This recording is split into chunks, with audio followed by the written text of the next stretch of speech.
Hello, my name is Erica Gilmore, and I am the co-founder of Hummingbird Chocolate. Cacao is the main ingredient in chocolate. Cacao grows in a cacao pod, which is a fruit of the tree.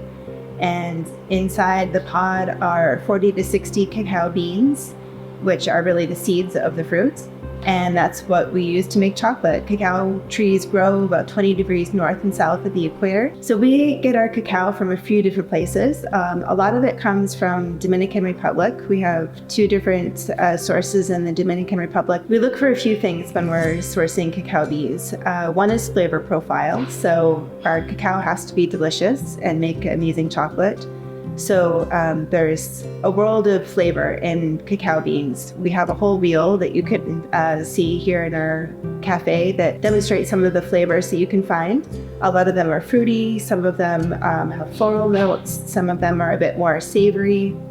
So we like to have a variety so that people can kind of compare and contrast. We also have to feel good about the farm or the association or the cooperative that we're buying cacao from. So we need to know that they're paying farmers above fair trade prices, that any workers are being treated well and being paid well, and that there aren't any kind of ethical issues with the farms.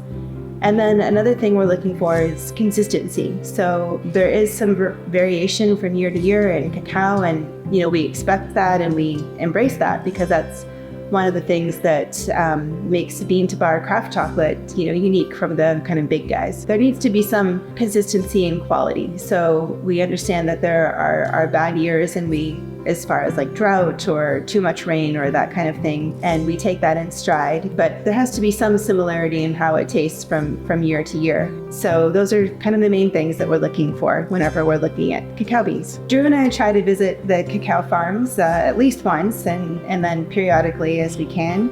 It's important one, for our own education to understand, how cacao is grown and the processing and what each farm does.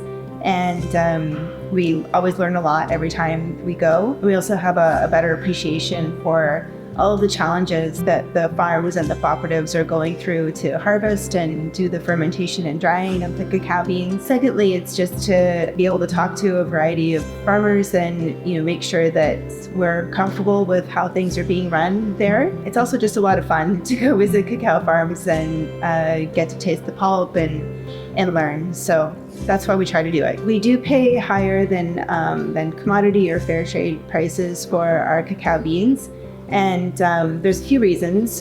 One is that we're buying high quality cacao beans. Secondly, cacao farmers around the world are not being paid nearly enough for their labor. And so we are trying to play our part in increasing the price for cacao because it's really too low. There's no amazing chocolate without amazing cacao beans. So we try to do our part in supporting the farmers and the groups that are making great cacao.